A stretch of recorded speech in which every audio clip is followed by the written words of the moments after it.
What I'm about to tell you happened about 5 weeks ago. My best friend advised me to come here and tell everything. Until now, I am still traumatized, and I didn't feel ready to share this experience. But now I think it's the right time to do it. Backstory. My name is Maxim, and I'm a student in Paris. A few months ago, I moved into a 30 square meter studio on the top floor of a small building in the Paris suburbs. I prefer to be discreet about the exact location. It's a 2-room apartment, very ordinary. There are almost only families living in the building, and everything is going well. It's usually a very quiet building on a small street with little traffic. Perfect for working in a quiet atmosphere. The location is ideal. In short, it was exactly what I needed. What I'm about to tell you only lasted one night. It happened on a Friday evening in April. I finished work around 9 p.m. and sat down to watch a series to finish the evening off. Everything goes well, and around midnight I go to bed. That night I have insomnia, something I rarely do. Looking back, I still wonder if it was a premonition or just a coincidence. I don't know exactly what time I fell asleep, but I woke up about 2 a.m. with a really strange feeling, like those nights when you wake up feeling like you haven't slept a wink, when in fact you have. I turn around and see the trees in the park across the street through the window next to my bed, but soon I realize that I shouldn't be seeing those trees. My shutters should not be open. Little detail which is important. Those are ones with 2 leaves. You fold down the 2 leaves from the inside to close the shutters. I close them every night, and at that moment it seemed impossible that I forgot to do it the night before. For you, it may have just been a little detail, but personally I know there's something wrong. I start to feel hot and sweaty. I get up and I walk around the studio. Nothing. I open my window to fold the leaves down and go back to bed. The strange situation sticks in my head and I can't get back to sleep. I try and try, but I can't. It keeps running through my head again and again. After half an hour, I start to doze off. But I wake up immediately after I hear a thud. At this point, I don't know if it's my imagination or if it's real. But I barely have time to ask myself the question when I hear a noise again that I quickly identify. They are footsteps. They come from the corridor on my floor and only last a few moments, and then the footsteps stop. I know something is wrong, but my studio is the only one on the top floor, so it can't be a neighbor. Someone is in the corridor outside my door at 2 a.m. My heart starts beating very fast, but I try to keep calm. I try not to make any noise and wait. But the minutes pass and nothing moves. No noise at all. I know that the person is still in the corridor because I would have heard him coming down if he had left. After 10 minutes or so, the atmosphere is so heavy and the silence is so eerie that I decided to get up as quickly as possible. I tiptoe to the door, hoping to see something through the eyelet, but when I am only a few centimeters away from the eyelet, there's a knock on my door. I found myself frozen in the doorway, with someone on the other side knocking, in a very unusual way. It was as if he was knocking with his fingers, one by one, very quietly. After standing still for a few seconds, I gather my courage and look through the eyelet, but I see nothing. There is no light in the corridor. I don't want to make any noises so as not to be spotted. But after a few moments, I hear a laugh. I can tell you by that sound, that is the laughter of a fairly young man. It's not a simple giggle as one might imagine in this situation, but a real laugh, bordering on slapstick, as if the man was laughing at me. I could feel all the vice and perversity in that laugh. It stopped a few seconds as it quickly had appeared. At that very moment, I am stunned and paralyzed. When I regain my senses, I quickly move away from the door, once again trying to be as discreet as possible. I sit silently on a chair to think calmly, and in a split second I realize the situation and understand what is happening. The man at my door knows I'm in the flat. He is the one who opened my shutters from outside. He saw me in my room. I remind you that the studio is on the top floor. By going through the roof, you can access the top of the shutters. This is risky, as it requires bending over the void, but I know it can be done. I had done it myself to repair the shutter that had jammed a few weeks after I moved in. I didn't feel like calling the repairman and fixed it myself.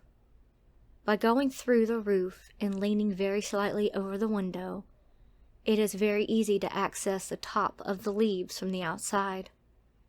Still leaning over, you can see part of the room where my bed is. The man did the same to open the shutters. By opening the shutters, he was able to see my room and at the same time see me sleeping. At the same time, I also remembered the ladder to the roof was in the corridor on the top floor. That's where he went to get up there. All this thinking happens in a split second in my head. I start to shake and my heartbeat increases in intensity. I stop thinking, pick up my phone, and rush to the bathroom, where I lock myself in, and I call the police. I explain the situation to the lady on the other end of the line. She reassures me that she will send a patrol. She asks me to stay in the toilet and wait for the police. She tells me that she will stay on the line with me until they arrive. The police car arrives in about 10 minutes, but when they get to the floor, they find nothing there. The man must have run off while I was on the phone in my bathroom at the other end of the studio, so I didn't hear anything. On further investigation, the police discovered that the cupola leading to the roof of the building was still opened, which confirmed my theory. The policeman told me, for the moment, they could not do anything, and invited me to come to the police station the next day to file a complaint. It was out of the question for me to end the night in my flat. I called my best friend who lives nearby and went to spend the rest of the night at his place. The next day I went to file a complaint. An investigation is underway, but the police told me from the start that it would be very difficult to catch this man. It's now been 2 weeks since the incident, and I'm slowly recovering from the shock. Many questions are tormenting me. Who was this man? Why did he come to my house and open my shutters? Was it just voyeurism, or did he have any other ideas in mind? And above all, what would have happened if I had opened the door? Since then, I have been trying to wrap my head around the fact that I'll probably never get answers to these questions. I'm hesitating to move out, or at least leave for a few weeks to move on. The last 2 weeks have been very complicated from a psychological point of view. I will remember the night in April 2021 for the rest of my life.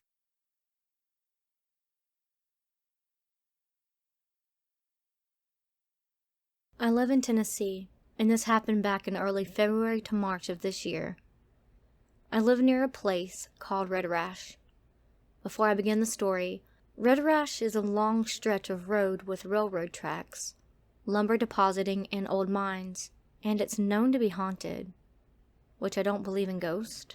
However, it is also known for cult activity, sacrifices, gang violence, drug dealings, illegal dumping of drugs, sex trafficking, and the KKK. It is actually one of the only places our local police and state troopers never go out and visit. I had a friend who was also my manager take me and my friend she doesn't really talk to anymore for a drive out there. It is actually a peaceful road with nice nature, aside from its horrible background. This was around 11 at night, and around here, that late the temperature can actually drop to the 30s. Red Rash has a secret road people take for Halloween, as there's an old jailhouse that's from the 1900s at least. Some people have actually posted videos and pictures about the place before many times. My friend drives to the jailhouse, and since we are all 3 young females, I told them it would be safer if we just stayed in the car, as sex trafficking was starting to get really bad at the time. Even though my friend carries a gun she got from her dad. Now, I get gut feelings about certain things or places, and I had an odd feeling the entire time we were there, like we were being watched. We did a little turn around at the nature reserve, where there are train tracks, and we were listening to some music, while I kept telling my friend that something did not feel right. I was in the back seat, and I still can't believe I saw it over them. As we were heading up the tracks to get across the pass of the jailhouse, I saw a white blob at first, which I thought was a trick of the car lights, until I saw it was cone-shaped and it was a mask. Someone was staring at us. I told my friend that I see someone in there, and she stopped the car to flash her lights and even pull out a flashlight to roll down her window and blink it at them. The person was motionless this whole time, and I was beginning to think maybe my mind was playing tricks, until she yelled out that she had a gun. The person then quickly moved away from the window. I told her, and she said she knew, and we drove out of there very quickly, seeing no sight of the person. The story doesn't end there, though. As we get back to the asphalt road, there is tree branches in front of us, and a white, coned-shaped mask that was blowing in the wind. And when we were headed back through, there were signs of masks in the trees. My friend and her friend were actually so scared they wanted me to pray with them. I was the only Christian in the car. And as we crossed the second set of railroad tracks that led into the town, almost there was nothing else. We haven't really been out there ever again since. And while it's good that nothing happened, thankfully, I can't help but wonder what was going on. Were we about to be in a meeting with them? What was a person doing out there on a cold, dark night inside an old abandoned building? And what would have happened if just the three of us would have went inside the building, not ever seeing that person? It was definitely a night I can't ever forget, along with the others.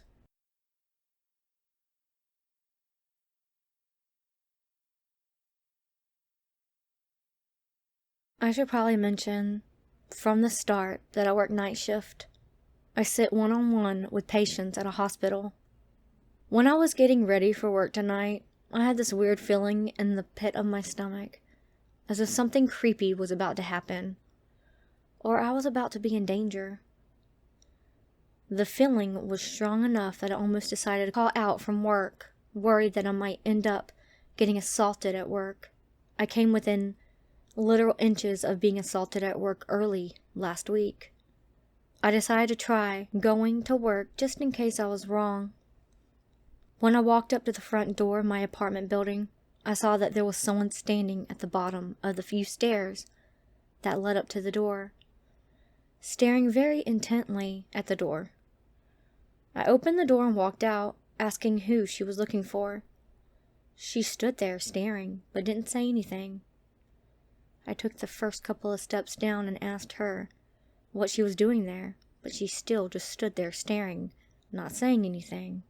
I eventually walked away, since I was late for my bus, but she followed me for a block and a half before turning down an alleyway. I realize this is not as creepy or weird as many of the other posts in the sub, or even as creepy as some of my other posts here, but it definitely threw me for a loop.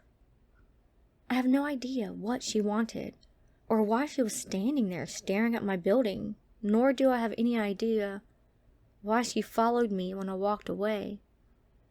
It was just so weird.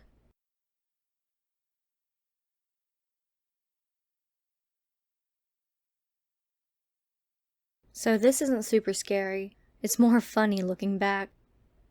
Tonight after Easter dinner, I went to my friend's house to chill and smoke for a little while. When I got there, their neighbor was acting weird, coming to his fence and looking at my car, as if trying to see who was pulling in and why. My friend lives in the house with a shared driveway, with a few smaller homes that surrounded it. It's a little weird. I asked them about it, and they said, "Oh, John? He's weird but harmless." Anyway, so we were out for a smoke a little later, and he talked to us a little, asking my friend how much she wants to sell her truck for, and making a joke that he put it a foot higher in the air. Nothing sinister, just a little awkward. So later in the night, as I was leaving, he was outside his house with a campfire lit. I waved at him because, why not? As I'm walking to my car, I hear a loud hiss growl, and I don't like dealing with people, so I just ignore it and get in my car.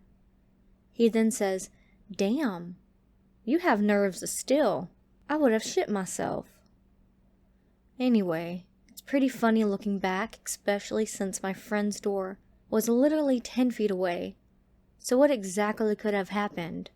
At the time, it was sort of terrifying.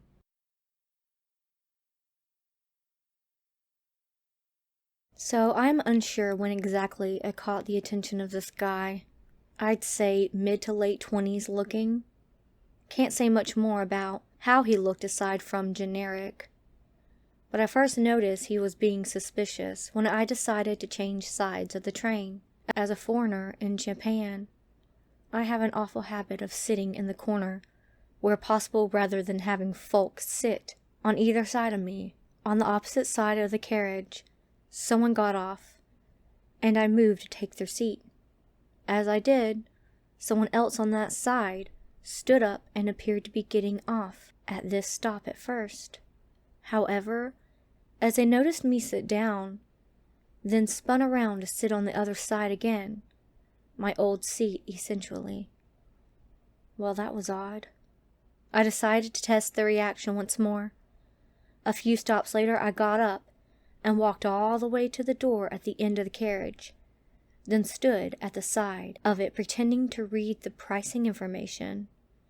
I noticed this person had got up, walked down to the door, noticed me standing still, and awkwardly walked back to sit down again. There was no attempt at being subtle, and even other passengers seemed to notice. Naturally, I skipped my stop and got off at the final station where the train terminated. I didn't go through the gate, but I noticed him waiting in the lobby of the station and watching me. I took out my phone to call a friend to come pick me up, and he vanished. Maybe he thought I was calling the police. I should mention that I'm a guy, but I have hair down to my waist, especially when wearing masks.